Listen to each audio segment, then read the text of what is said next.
I'm BJJ Moses. Welcome to episode 2 of the Days of Moses, and today I'm going to talk to you about my first injury at White Belt. The ups, the downs, the in-betweens, I think we've had enough. The lies, the pain, the jealousy, these things ain't adding up. It's hard to know you die for me when I'm behind the gun. I'm weak, you drain the life from me, I know you find the one, but you won't let me go. You go against my advisory, still you won't let me go. Late at night when you cry for me.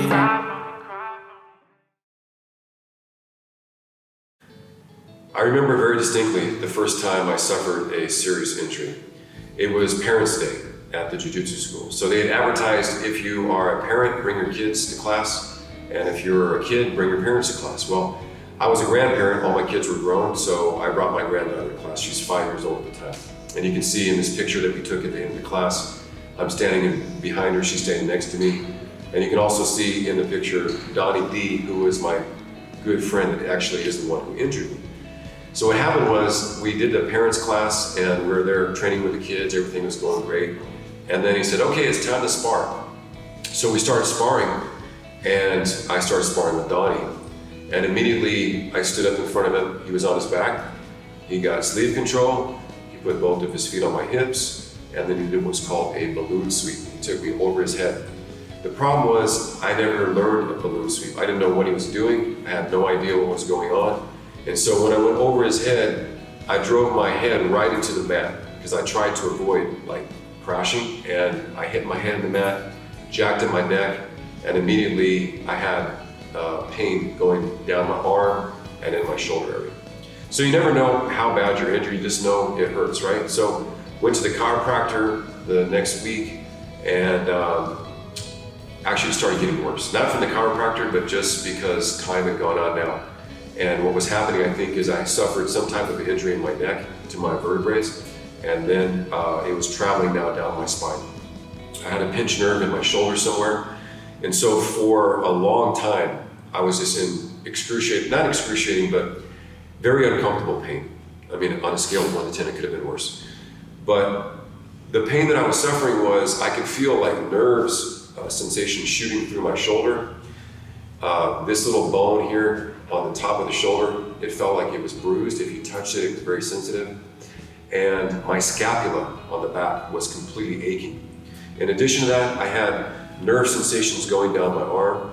My thumb started to go numb, my index finger started to go numb, and my tricep and sometimes my bicep would just flex up, and just like it was trying to flex. And you can imagine like flexing a muscle nonstop. It's very uncomfortable. And so I didn't know what to do. I told my instructor, he told me just come to class and watch. So I was coming to class and watching. And then it came time to go on my vacation. I was going to Hawaii, and my instructor told me, do not take your gi with you, because if you take your gi, you will probably train. I said, no, I'm good, I'm not gonna train. I listened to his advice, I didn't take my gi, but he was right. I would have trained if I had brought my gi. So I was talking to other people, I talked to the black belt in Hawaii, and he told me, oh, this is a common injury, this happens a lot, and it'll probably heal over time, but I didn't know if it was gonna heal. So 1 year later, this thing is still hurting me. And I just decided, well, it's just gonna be like this. And I love jiu-jitsu, so I went back to the mat, started training, and just tried to ignore it. It didn't get any worse, but it didn't get any better either. Finally, I started doing some physical strength and conditioning exercises. And I remember one day I was on a ball. So now, probably about maybe 14 months had passed. I was on an exercise ball, and I was planking on the ball, and I lost my balance, and I started to fall off. And when I started to fall off, I heard this loud pop in my neck. And I was like, wow, that was really weird. All of a sudden, the feeling started coming back in my thumb, and I started getting everything was beginning to relax, and it was just like, wow, I can't believe this. The next morning I woke up, and it was almost like I was instantly healed. I'm not kidding. It was still a little bit sore, but within 1 week, it was gone. And the real thing that I wanted to communicate and have you take away, as I took away from it, is that sometimes in jiu-jitsu, we get injured. In fact, it's inevitable that you're gonna get injured. It's a combat sport, and it's you know, you're practicing with resistance and intensity. So you will get injured no matter how old you are. But one thing I realized is that the human body, it does heal. And you can be in a state of mind thinking, wow, this injury is gonna be bothering me for the rest of my life, or maybe I have to stop training jiu-jitsu because I can't deal with this injury. I have students, adult students, that hurt themselves at the softball field playing with their co-employees, their co-workers. I have students that hurt themselves doing weight training, playing basketball, jumping on a skateboard. There's all kinds of ways. Sometimes a student will just hurt themselves stepping off a curb that they didn't see. So my opinion is, you can't go through life thinking, oh, I can't do jiu-jitsu because I'm gonna get hurt. No, you can't. You just can't approach life that way.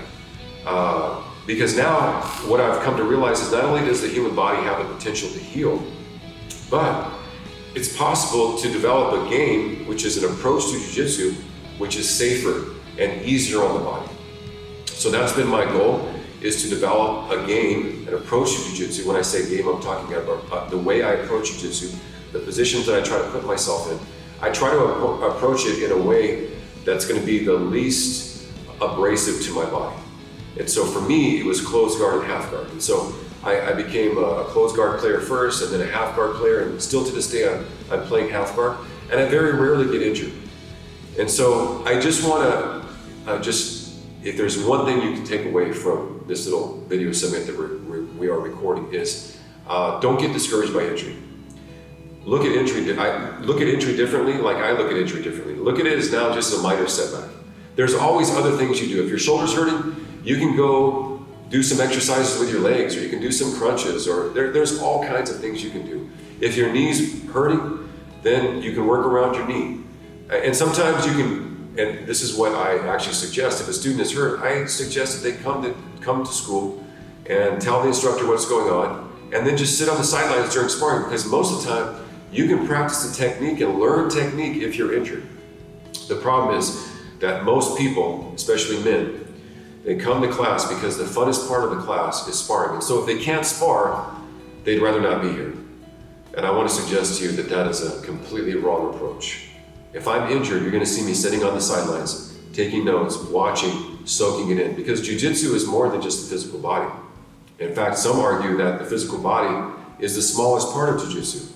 It's the mental. It's your ability to retain technique and implement technique when you need it, and the timing and everything that goes along with the mental side of jiu-jitsu. The body is just a matter of getting it in shape so it does what you want to do. That can be done fairly quickly. But the mental side is what takes a long time. So just keep working on the mental side. And physically, work around your injury. But most of all, don't quit jiu-jitsu just because you got hurt. I see this all the time. And I think, man, they don't realize that if they just rehab it and play safe, they can work around it, and most likely the injury will go away. So that's it for today.